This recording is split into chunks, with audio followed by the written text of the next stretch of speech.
السلام علیکم ورحمۃ اللہ وبرکاتہ۔ بسم اللہ الرحمن الرحیم۔ اللہ کے نام سے شروع کرتے ہیں جو بڑا مہربان اور نہایت رحم کرنے والا ہے۔ پارہ نمبر 19 ہے، سورہ شرح کی آیت نمبر 155 سے شروع کریں گے، جس میں ذکر ہے ایک بڑے دن کے عذاب کا، یعنی کہ یہ وہ عذاب تھا جو کونچیں کاٹنے پر، یعنی کہ ناکا کی کونچیں جو ان کے معجزہ طلب کرنے پر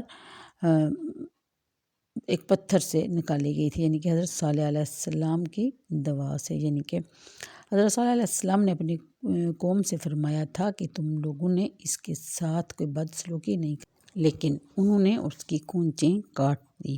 کونچیں کاٹنے والے شخص کا نام قدار تھا، اور وہ لوگ یعنی کہ سب لوگ اس کے اس فعل سے راضی تھے، اور اس لیے کونچیں کاٹنے کی نسبت تمام بستی کی طرف کی گئی۔ پھر اگلی آیت کے مطابق کونچیں کاٹنے پر نزول عذاب کے خوف سے انہوں نے توبہ نہیں کی تھی، نادم نہیں ہوئے تھے، بلکہ وہ عذاب کے آثار دیکھ کر نادم ہوئے تھے۔ اس لیے جس آیت میں یہ بیان فرمایا جاتا ہے کہ غلط کام کو دیکھ کر اس پر خاموشی اختیار کرنے والا بھی ظالموں میں شامل ہوتا ہے، اور وہ بھی اتنے ہی سزا کا حقدار ہے جتنا کہ ظلم کرنے والا۔ اس لیے جب کہیں آپ لوگ ظلم ہوتا ہوا دیکھیں یا کسی کے ساتھ ناانصافی ہوتی ہوئی دیکھیں تو آپ اپنے یعنی کہ حیثیت کے مطابق اپنے حساب سے اس کو منع ضرور کیجئے، روکنے کی کوشش ضرور کیجئے۔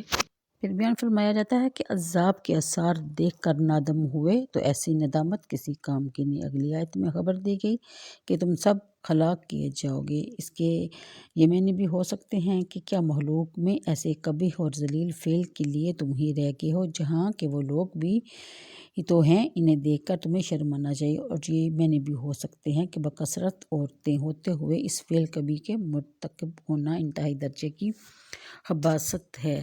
یہ آیتیں حضرت لوط علیہ السلام کی قوم کے بارے میں نازل ہوئی، جب قوم لوط نے حضرت لوط علیہ السلام کو یا وہ رسولوں کو جھٹلایا، جبکہ ان سے ان کے ہم قوم لوط نے فرمایا کیا تم نہیں ڈرتے؟ بے شک میں تمہارے لیے اللہ کا امانت دار رسول ہوں، تو اللہ سے ڈرو اور میرا حکم مانو، اور میں اس پر تم سے کچھ اجرت نہیں مانگتا، میرا اجر تو اسی پر ہے جو سارے جہان کا رب ہے۔ کیا مخلوق میں مردوں سے بد فعلی کرتے ہو، یعنی کہ اپنی عورتوں کو، اپنی بیویوں کو چھوڑ کر بد فعلی کرتے ہو مردوں کے ساتھ، بلکہ تم حد سے بڑھنے والے ہو۔ ایسے لوگوں کو حد سے بڑھنے والے کہا گیا ہے، لیکن اس دور میں آج کل جو قانون پاس ہوا ہے اس کے بارے میں بھی آپ سب لوگ جانتے ہیں۔ اس کے باوجود بھی ہم کہتے ہیں کہ ہم پر اللہ رحم فرمائے، تو پہلے ہمیں اپنے اعمال کو دیکھنا چاہیے، اور یہ برا کام ہوتے ہوئے یعنی کہ یہ غلط قانون پاس ہوتے ہوئے ہم سب خاموشی اختیار کیے ہوئے ہیں۔ تو آپ کیا سمجھتے ہیں کہ جب قوم میں لوط میں عذاب نازل فرمایا گیا تھا، یا حضرت صالح علیہ السلام کی اونٹنی کی کونچیں کاٹتے وقت جو عذاب نازل ہوا تھا، کیا وہ سب کے سب اس جرم میں شریک تھے؟ نہیں، لیکن صرف اس حد تک ان کی شراکت تھی کہ وہ یہ سب غلط کام ہوتے ہوئے دیکھ کر خاموشی اختیار کیے ہوئے تھے۔